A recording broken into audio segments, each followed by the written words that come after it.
Begin by making an incision in the simulated skin pad provided.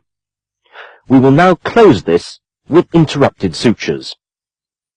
Take a suture in your needle holder and insert the needle at right angles to the incision using counter pressure from the forceps.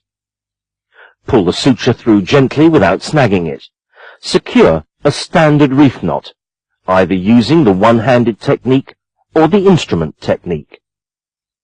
Cut the suture to such a length as will allow it to be grasped for subsequent removal. As a rule of thumb, the distance from the edge of the wound should correspond to the thickness of the tissues being sutured. Each successive suture should be placed twice this distance apart, approximately double the depth of the tissue being sutured. Continue to insert your sutures in this manner across the entire wound. Now, let's insert another suture. When the incision edges are as closely aligned as these, it is appropriate to go through both edges with one smooth movement. But as will be demonstrated later, this is not always possible, and often the edges need to be taken separately. Once again, tie a reef knot. When inserting sutures, adopt a 1-2-3 technique. 1, 2, 3. Once again, tie your knot, making sure that it lies correctly without any tension. Once the wound is closed, ensure that none of the knots lie over the suture line. There may be two types of wound you will be required to close. One, a linear wound, as you see here, the other, an elliptical wound. If you have to make an elliptical wound, try and ensure that the length of the ellipse is at least 3 times its width.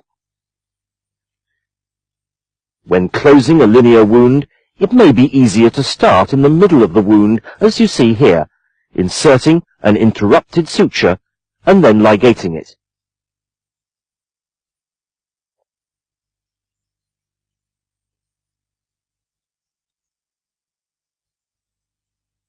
Remember, with these simulated pads, the tissue is often very springy, more so than normal skin.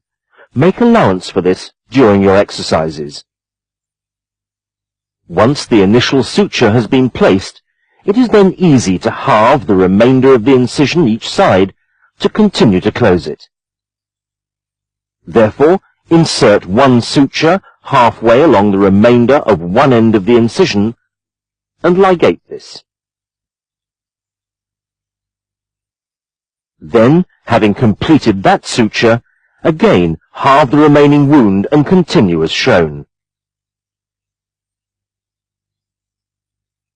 It may not be possible to do this for an elliptical incision, and you may need to undermine the incision edges to increase mobility of the skin edge.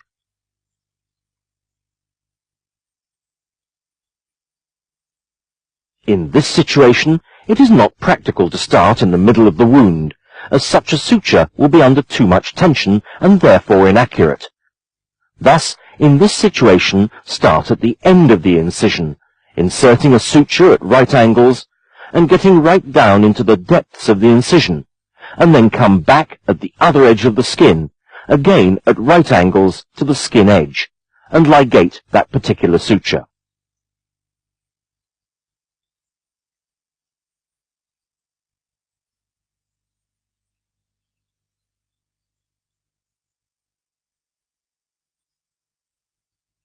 You can then proceed to the other end of the incision, and in a similar manner, insert the suture at right angles into the depth of the wound, and then out again at right angles onto the other edge of the incision, and tie a standard reef knot.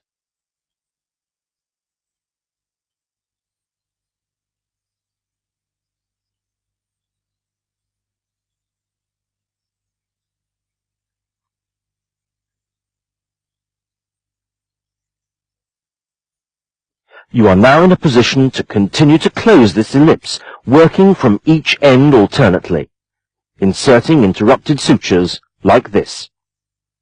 This makes for a most satisfactory closure.